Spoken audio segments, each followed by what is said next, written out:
सना school से आकर अपने कमरे में आदास बैठी थी। इसकी उम्मी कमरे में दाखिल हुई और पूछा, बेटा तुमने स्कूल से आकर खाना नहीं खाया और होमवर्क भी नहीं किया, तुम्हारी तबीयत तो ठीक है? जी उम्मी, लेकिन आज जो मैंने देखा इससे मुझे बहुत दुख हुआ है। ये कहकर सना बे-इख्तियार उठ पड़ी। वो बहुत हसास और रहमदिल थी।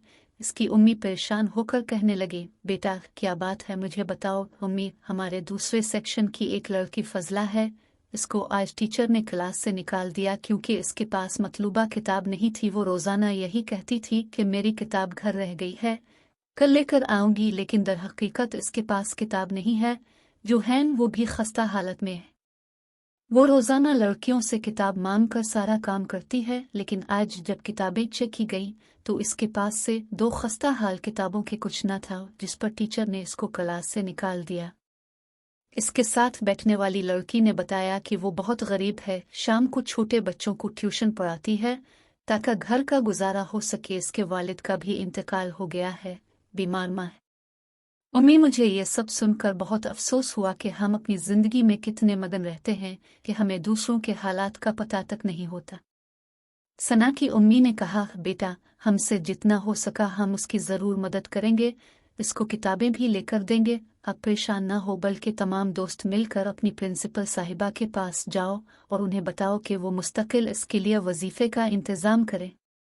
सना ने अपनी उम्मी जान को देखा और मुस्करा दी। अगले दिन उसने तमाम दोस्तों को इकट्ठा किया और उन्हें तरगीब दी कि हम सब मिलकर ऐसी लड़कियों की मदद करें जो पढ़ना चाहती हैं लेकिन हालात उनका साथ नहीं देते। सब इसकी बात से मुत्तफिक हो गई और अपने अपने हिस्से की चीज़ें बांट लें जो वो अपनी जेब खर्च से खरीद कर दिया करेंगी।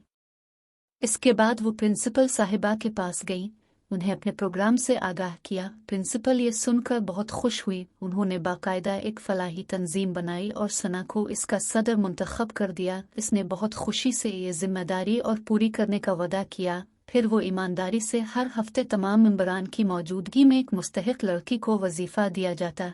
ऐसा करके वो न सिर्फ अपने ज़मीर के सामने मुतमईन हुई बल्कि उसे ज़हनी सुकून भी मिल गया।